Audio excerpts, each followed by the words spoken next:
kasih sudah hadir tepat waktu ya.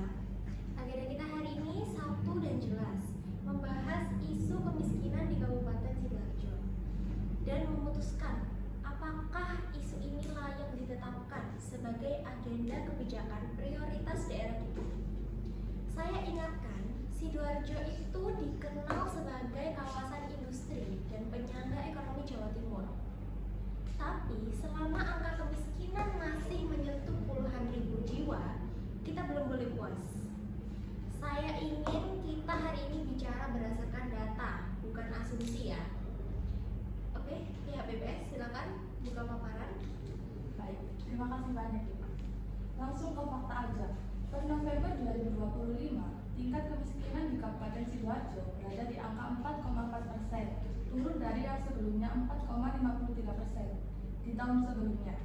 Dibandingkan kabupaten atau kota lain di Jawa Timur, Sidoarjo menempati urutan ke-34 dari 38 daerah, menjadikan kita sebagai salah satu dengan kemiskinan terendah di provinsi. Ini adalah tren positif yang konsisten sejak 2016. Oke, terus apa yang perlu kita khawatirkan? Yang perlu menjadi perhatian serius, Bupati. Ini adalah indeks keparahan kemiskinan atau P2 yang justru mengalami kenaikan tipis sebesar 0,02 poin. Artinya, warga yang benar-benar miskin, kondisinya semakin berat, pengeluaran mereka makin jauh di bawah garis kemiskinan yang kini ditetapkan menjadi 597.000 per kapita per bulan. Penurunan persentase ini tidak serta-merta berarti penderitaan berkurang, namun justru sebaliknya, yang tersisa adalah yang paling sulit dijangkau. Oke, jadi secara kuantitas membaik ya, tapi secara kualitas penderitaan justru mengkhawatirkan. Oke, ini penting sekali sih ya. Terima kasih ya Pak BPS ya. Bupati, izin melengkapi dengan kondisi di lapangan. Data BPS yang disampaikan tadi semakin terasa nyata ketika kami turun langsung ke masyarakat. Ada 3 temuan utama yang perlu kita bahas bersama. Yang pertama, distribusi bantuan sosial belum merata. Wilayah pedesaan dan kawasan terdampak bencana lumpur lapindo masih banyak yang belum terjangkau program kita secara optimal. Mereka ada, tapi tidak terlihat dalam sistem.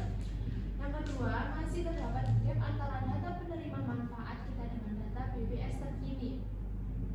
Ada warga miskin yang seharusnya mendapat bantuan, namun tidak terdaftar karena pemutakhiran data yang terlambat. Lalu yang ketiga, dampak kemiskinan tidak berhenti pada soal ekonomi semata. Ini menyentuh akses pendidikan, kesehatan, dan kesejahteraan jangka panjang. Anak-anak dari keluarga kurang mampu berisiko tinggi putus sekolah, dan ini adalah bom waktu bagi sumber daya manusia Sidoarjo ke depan.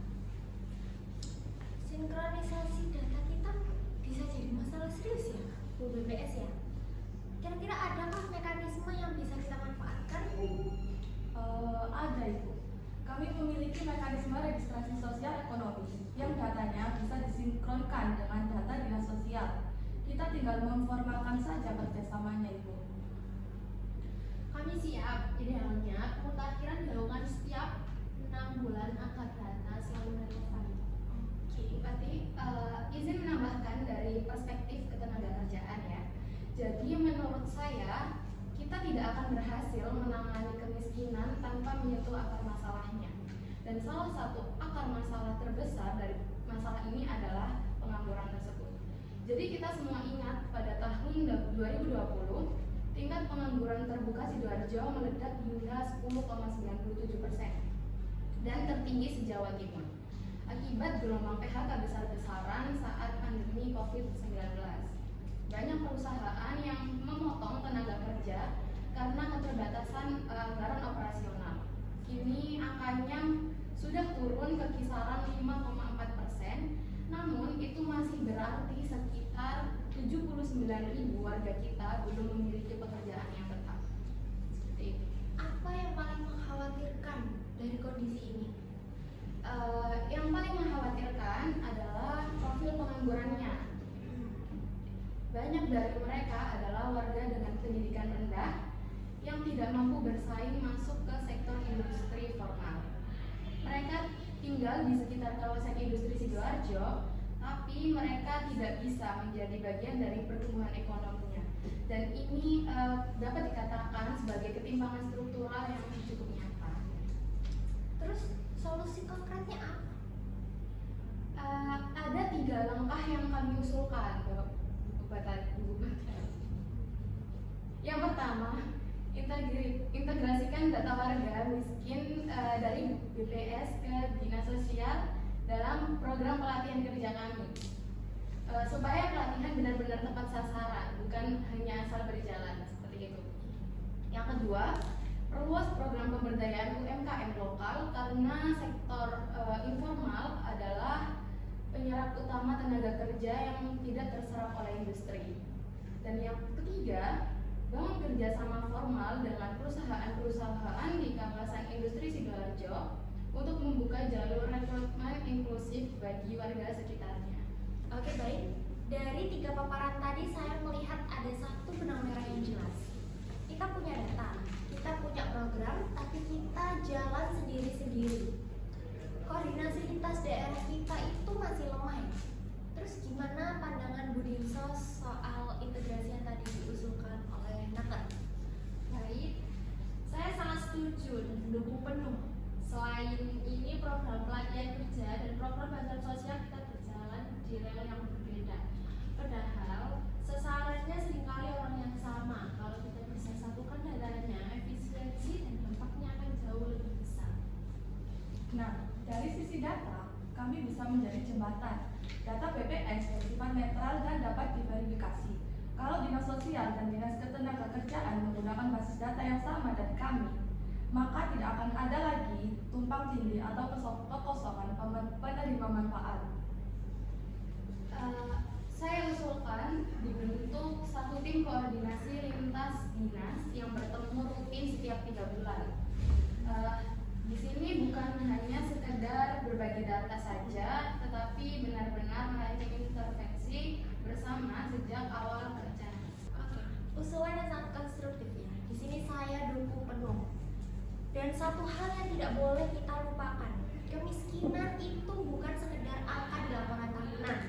Di balik 4,4% itu ada puluhan ribu keluarga yang setiap harinya berjuang memenuhi kebutuhan dasar. Kewajiban kita untuk memastikan kebijakan kita itu benar-benar sampai sama mereka. Oke, sebelum saya ambil keputusan, saya mau mendengar penilaian dari masing-masing ya. Apakah isu kemiskinan ini memenuhi syarat untuk masuk agenda kebijakan prioritas? Ya, BPS. Baik Ibu, kalau dari sisi data jelas layak. Isu ini didukung oleh statistik yang kuat, terukur, dan dapat dimonitor perkembangannya setiap tahun. Data adalah fondasi kebijakan yang baik, dan fondasi itu sudah ada. Dari sisi urgensi dan dampak sosial sangat layak. Kemiskinan berkaitan langsung dengan pendidikan, kesehatan, dan ketentraman sosial jangka panjang. Ini bukan isu yang bisa ditunda. Setiap tahun yang terlewat berarti satu generasi yang lagi yang tertinggal. Baik, kalau dari sisi ketenagakerjaan, ini adalah isu yang paling strategis. Karena kemiskinan tidak akan turun jika pengangguran tidak ditangani, dan pengangguran tidak akan turun tanpa kebijakan yang terstruktur dan berkesinambungan. Isu ini layak bahkan mendesak untuk menjadi prioritas kita. Oke, sudah sangat jelas. Ketiga perspektif ini saling menguatkan. Saya sudah cukup. Baik, dari berdasarkan seluruh paparan, data, dan diskusi yang telah kita lakukan hari ini, isu kemiskinan di Kabupaten Sidoarjo bisa menjadi draft agenda setting yang akan kita bahas pada rapat selanjutnya ya. Saya ingin mengakhiri rapat ini dengan satu pesan. Kemiskinan adalah masalah yang kompleks. Tidak ada satu dinas yang bisa menyelesaikan masalahnya sendiri. Tapi jika kita bergerak bersama dengan data yang sama dan tujuan yang sama, saya yakin Sidoarjo bisa menjadi contoh nyata bahwa pertumbuhan ekonomi yang maju bisa berjalan beriringan dengan keadilan sosial yang merata. Rapat kita tutup ya. Oke, terima kasih atas partisipasi dari semua pihak. Wassalamualaikum warahmatullahi wabarakatuh. Waalaikumsalam warahmatullahi wabarakatuh.